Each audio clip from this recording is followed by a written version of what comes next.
Halo semuanya, kembali lagi bersama saya Rini di Yoga Bersama Rini. Dan hari ini teman-teman, saya akan menjelaskan mengenai headstand step by step, benefit, dan poin-poin penting yang menurut saya itu perlu saya sampaikan. Kalau teman-teman yang baru klik video ini tentang headstand, boleh coba dulu latihannya. Saya akan tinggalin linknya di bawah di kolom deskripsi, jadi teman-teman bisa klik, coba latihan dulu baru lakukan pose headstand. Untuk yang pertama, poin penting yang pertama, biar teman-teman paham ketika melakukan headstand itu kenapa harus paham, menurut saya biar mengurangi cedera, apalagi kita melakukan ini secara daring dan teman-teman di rumah nggak ada yang jagain, nggak ada yang mengobservasi dan mensupervisi. Jadi menurut saya penting untuk teman-teman pahami. Jadi nanti pada saat teman-teman lakukan, apakah poin-poin yang saya sampaikan itu termasuk nggak di dalam tubuh teman-teman. Kurang lebih seperti itu.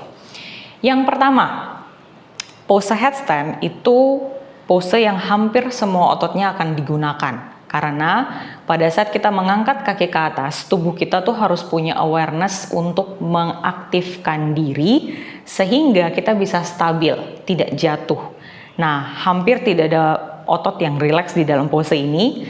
Walaupun tidak di dalam pose aktivasi, tapi mereka harus aktif, tanda kutip. Itu yang pertama. Jadi tubuhnya harus kuat, itu penting banget. Yang kedua, otot utama yang digunakan dalam pose ini adalah punggung, lengan, paha, dan otot dirusuk. Jadi itu yang utama banget digunakan. Banyak yang menyampaikan bahwa core itu harus aktif, otot perut itu harus aktif. Itu betul adanya, tetapi kalau teman-teman perhatikan, gerakannya kan kakinya ke atas. Itu sebenarnya bukan gerakan perut, tapi sekali lagi perut harus aktif, harus punya kemampuan aktif untuk menstabilkan tubuh. Jadi seperti itu ya, itu otot utama yang digunakan. Nah, apa saja latihannya? Misalnya teman-teman pengen banget bisa pose headstand, nggak apa-apa, it's okay. Yang penting teman-teman badannya harus ready dulu. Latihannya apa? Misalnya di punggung, banyak sekali latihan di punggung. Yang pertama itu teman-teman bisa ngelakuin plank, elbow plank, dolphin, dan lain sebagainya. Kalau misalnya kita sudah latihan plank dan lain-lain, itu biasanya otot rusuk juga akan ikut main. Kemudian latihan kaki. Kalau kaki, saya kemarin sempat kasih yang bagian khusus kaki, itu teman-teman harus menguasai yang namanya warrior 3. Jadi warrior 3-nya kalau misalnya stabil, tidak gempa bumi lagi, biasanya teman-teman akan gampang untuk naik ke atas kakinya. Kemudian paha, jadi paha depan dan paha dalam. Jadi paha dalam juga teman-teman bisa aktivasi dengan gerakan yang lain, misalnya mengangkat beban atau lain-lain. Jadi latihannya seperti itu teman-teman. Saya akan langsung praktekkan step by stepnya. Teman-teman boleh mulai dari posisi tabletop. Nanti saya akan ulang lagi ya, dan saya akan zoom in setiap poin atau part tubuh yang menurut saya penting untuk teman-teman tahu. Sikunya letakkan di mana telapak tangannya berada, lalu ukur sikunya, jangan sampai kelebaran tapi juga jangan sampai terlalu sempit. Tangannya dibuat seperti mangkok, masukkan jari-jari tangan atau kunci jari-jari tangannya. Kelingkingnya bawa di sisi dalam, letakkan kepalanya ke bawah di crown head. Jadi kepalanya posisinya yang menurut saya tepat adalah mungkin sekitar 3 jari dari dahi. Dari situ letakkan kepalanya ke bawah, angkat pinggulnya naik ke atas. Pelan-pelan dari sini teman-teman boleh ada 2 versi. Satu kaki naik duluan ke atas, satu kaki naik lalu up. Nah dari sini teman-teman atur nafas, inhale dan exhale, jaga stabilisasi dari badan, pusarnya tarik masuk, lalu perlahan turunkan ke bawah. Kita coba yang versi lutut ke dada dulu. Jadi kalau misalnya mau pelan-pelan, ini lebih main lagi otot perutnya, lututnya bawa ke dada, lalu perlahan kakinya naikkan dua-duanya ke atas. Tapi untuk yang dua-dua kaki itu stabilisasinya lebih sulit daripada yang satu kaki dulu naik ke atas. Atur nafas di sini, breathe in, breathe out, dan cukup turun ke bawah. Kurang lebih seperti itu teman-teman. Kita boleh ulang lagi posenya. Mari. Dari sini pegang siku, kemudian satukan jari tangan. Saya lebih suka kalau jari tangannya disimpan di sisi dalam pada saat nanti turun ke bawah biar dia nggak sakit. Turunkan ke bawah, letakkan crown of the head di mangkok tangan.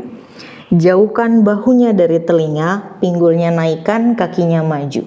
Poin penting selanjutnya teman-teman, punggung itu harus bisa sejajar sama bokong. Jadi punggung dan panggul itu bisa sejajar dengan bokong. Biasanya ini akan mudah buat teman-teman naik ke atas. Lalu perlahan angkat satu kaki, bisa teman-teman taruh dulu lututnya ke dada, baru naikkan ke atas. Atau kalau mau coba yang lutut dua-duanya ke tengah, seperti ini juga boleh. Dan atur nafas, pelan-pelan naikkan ke atas, up. Nah, opsi selanjutnya yang bisa teman-teman lakukan adalah menggunakan tembok. Jadi kita bisa, ini banyak teman-teman akan temukan di kelas yoga, yaitu melempar kakinya ke tembok. Kita coba ya. Untuk mencoba di tembok, teman-teman boleh sama seperti tadi, step by stepnya, pegang siku, tangan di bawah, buat mangkok tangan, kelingkingnya disimpan di sisi dalam. Kemudian jauhkan bahu dari telinga, letakkan kepalanya ke bawah, pinggulnya naik. Misalnya teman-teman mau lempar, ini kaki yang di bawah itu membantu untuk mencari momentum. Jadi kaki yang di bawah itu seperti melompat atau menendang, seperti per di bawah. Jadi kaki yang kiri, ini kaki kanan saya angkat, kaki kiri membantu up ke belakang. Kalau misalnya bokongnya nempel seperti ini nggak apa-apa, buru-buru cari di tengah sejajar sama punggung, lalu kakinya perlahan lepas. Tapi kalau misalnya lepas terlalu sulit rasanya, biarkan menempel. Yang penting bokongnya jangan nempel. Jadi cari posisi di mana bokong bisa sejajar sama punggung. Tahan di sini sampai teman-teman terbiasa untuk melakukan pose inversi. Dalam hal ini adalah headstand. Oke teman-teman, setelah tadi sudah mungkin mencoba atau cukup melihat dulu videonya step by stepnya bagaimana. Menurut saya hal yang penting yang perlu saya jelaskan selanjutnya adalah benefit dari pose headstand. Pose headstand itu inversi di mana kepala kita itu berada lebih rendah daripada jantung. Biasanya ini akan berkaitan erat dengan sirkulasi darah. Jadi kalau teman-teman Google akan banyak sekali manfaatnya mengenai internal organ, di mana internal organ kita menekan diafragma, kemudian diafragma itu dilatih menjadi lebih baik dan menjadi lebih kuat. Banyak sekali, tapi kalau yang langsung bisa teman-teman rasakan adalah menguatkan tubuh, seluruh tubuh tentu saja, seperti sudah tadi saya jelaskan di awal bahwa tubuh harus aktif pada saat kita melakukan pose ini. Jadi penguatan itu sudah pasti. Kemudian awareness, buat saya itu yang paling penting, dimana ketika kita mampu menaikkan kaki ke atas, itu adalah tanda atau titik dimana kita tahu bahwa oh, awareness saya sudah cukup baik terhadap tubuh saya. Dan di yoga, melatih awareness tentang tubuh, tentang pikiran itu penting sekali karena tujuannya memang ke sana. Jadi semoga teman-teman suka dengan penjelasan. Kalau misalnya masih ada yang bingung, masih belum pas atau menemukan kendala selama berlatih, silahkan tinggalkan pesan di kolom komentar, akan dengan senang hati saya jawab. Sampai ketemu di latihan berikutnya. Kalau ada request tentang asana apalagi yang perlu kita pelajari, silahkan tinggalkan pesan juga di kolom komentar. Thank you semuanya, namaste.